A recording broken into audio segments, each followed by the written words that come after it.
all, tomorrow is your SFM exams and I want to give you some writing presentation tips as everyone requested for this video. So first of all for paper 2 SFM, what you should target is that try to attempt maximum, right? Try to attempt maximum number of weightage in the exam because it is a practical paper, and if you go slow then you won't be able to complete your paper. So from the starting, maintain your speed, set targets for target timings for every question. Like if it's a 5 marks question, then you don't spend much time on that question. If it's a 10 marks question, then relatively you can spend double time on that question, but not more than that. That's the way you have to decide yourself, like how much time you want to allocate.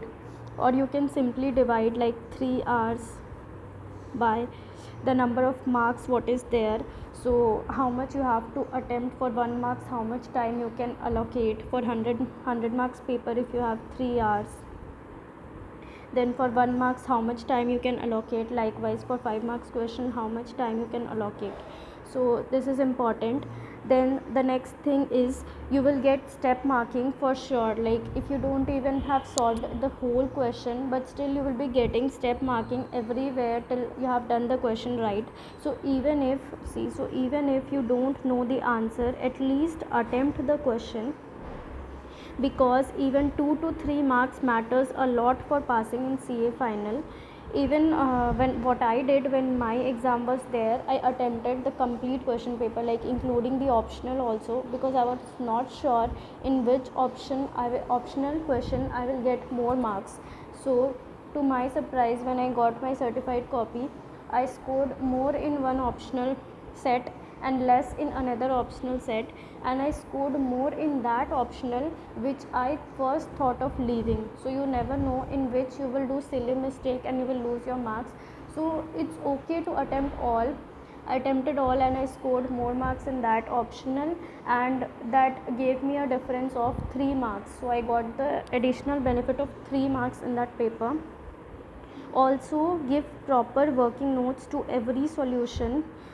The SFM is completely practical, so many a times there are working notes. So just give working notes, underline the working note number, but without spending unnecessary time. That means don't just keep on making unnecessary working notes and spend your time.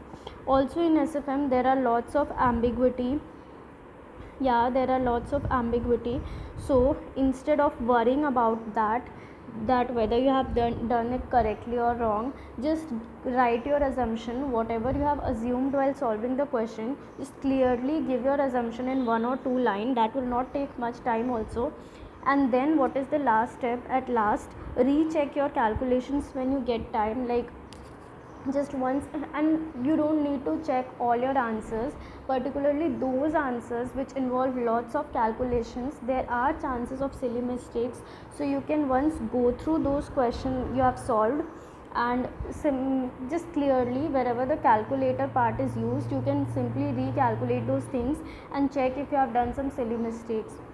Also, personally, I also solved one mutual fund question in my exam, and what I saw, there was silly mistake in that, but when I rectified it and again solved it after cutting, I checked my certified copy. What I did again after cutting it and again resolving it, that was the right one, and I scored 8 out of 8 in that question. So avoid silly mistakes too. That's it. All the very best for your exams, and do not forget to subscribe this channel. Also you can write it down in the comment section if you need any other video.